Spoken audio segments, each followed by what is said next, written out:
Hi, dear students. Now look at this sentence. He put me right a letter. Now tell me whether it's right or wrong. Okay, I will reveal the status of the sentence later. Now let me explain causative verbs. जी, क्या आप causative verbs जानते हैं? Causative verbs उस वक्त इस्तेमाल किए जाते हैं सेंटेंस में सब्जेक्ट किसी और से काम करवाता है या सब्जेक्ट किसी एजेंट से काम करवाता है, तो तब causative verbs का इस्तेमाल होता है।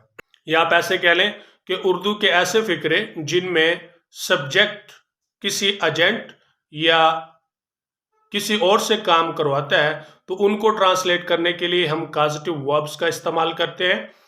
कॉजेटिव वर्ब्स होते कौन से हैं? अमूमन ये वर्ब्स कॉजेटिव वर्ब्स के तौर पर इस्तेमाल होते हैं।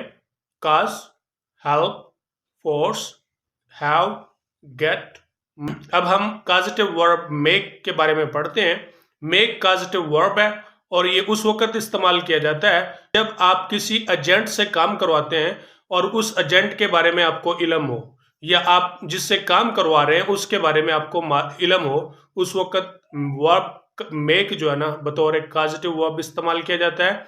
जैसे उसने मुझसे खत लिखवाया, मैंने भाई से कपड़े धुलवाए, वो उससे चाय बनवाता है। ये वो सेंटेंसेस हैं जिनमें कॉजेटिव वर्ब्स का इस्तेमाल होगा। और इनमें कौन सा कॉजेटिव वर्ब इस्तेमाल होगा? मेक, क्योंकि इन सब के अंदर हमें एजेंट मालूम है। जैसे उसने मुझसे खत लिखवाया, किससे? मुझसे। वो भाई से कपड़े धुलवाता है, किससे धुलवाता है? भाई से। तो यहाँ पे एजेंट मालूम है। तो एक तरह से ये कॉजेटिव वर्ब्स के एक्टिव वॉइस है। क्या है? एक्टिव वॉइस है। तो यहाँ पर हम मेक का इस्तेमाल करेंगे। अब मैं आपको मेक की कंस्ट्रक्शन बता देता हूं।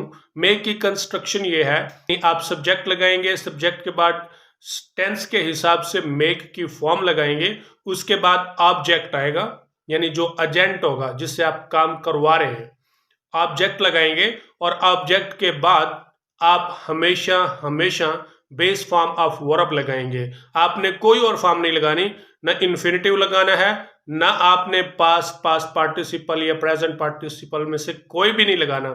सिर्फ आपने हमेशा और हमेशा बेस फॉर्म ऑफ वर्ब लगानी है। बेस फॉर्म ऑफ वर्ब यानी पहली फॉर्म, लेकिन उसके साथ टू नहीं आना चाहिए। और उसके बाद उसका जो ऑब्जेक्ट होगा वो आप लगा सकते हैं। अब मैं इसकी मिसाल देता हूं। उसने मुझसे खत लिखवाया, he made me write a letter। उसने मुझसे खत लिखवाया, ये पास्ट इंडेफिनिट टेंस है। अच्छा, अगर हम इसका प्रेजेंट बनाएंगे, वो मुझसे खत लिखवाता है, he makes me write a letter। वो मुझसे खत लिखवा रहा है, he is making me write a letter। वो मुझसे खत लिखवा चुका है, he has made me write a letter। जी, अब यानी ये क्लियर हो गया कि ये जो है ना टेंस के हिसाब से आपने इसको इस्तेमाल करना है। मैंने भाई से कपड़े धुलवाए, I made my brother wash clothes. वो उससे चाय बनवाता है, he makes her make tea. तो अब हम आते हैं वो सेंटेंस जिसकी हमने करेक्शन करनी थी, he puts me write a letter. तो यहाँ पे क्या है कि कॉजेटिव वर्ब सही लगाना है, वो क्या है? मेक। तो यहाँ पे हम कॉजेटिव वर्ब लगाएंगे मेक, और ये फिक्रा दुरुस्त हो जाएगा। अब देखिए, इसका अगर हम टेंस देखेंगे तो ये पास्ट इंडेफिनिट का है। कैसे? ही पुट जो है ये वर्ब है जो कि पास्ट में लगा हुआ है। अगर ये, क्योंकि इसका अगर आप पुट का वर्ब टेबल देखें, पुट पुट पुट पुटिंग, तो इसका प्रेजेंट भी पुट है, पास्ट भी पुट है। यानी वर्ब पुट की जो बेस फॉर्म है वो भी पुट है, प्रेजेंट फॉर्म भी पुट है, और पास्ट भी पुट है, और पास्ट पार्टिसिपल भी पुट है। तो अब हमें कैसे पता चला कि ये पास्ट इंडेफिनेट है? इसलिए कि अगर ये प्रेजेंट इंडेफिनेट होता तो ही के साथ पुट्स आना था, कि उसके साथ एस का इजाफा होना था, तो वो तो नहीं हुआ। तो इसलिए ये क्या? He put me write a letter, उसने मुझसे खत लिखवाया। ये पास्ट इंडेफिनेट है। ये क्या है? पास्ट इंडेफिनेट है। तो अब आप मेक पॉजिटिव वर्ब इस्तेमाल करके पास्ट इंडेफिनेट का टेंस बनाएंगे, he made me write a letter. Thanks for watching, take care, see you next video.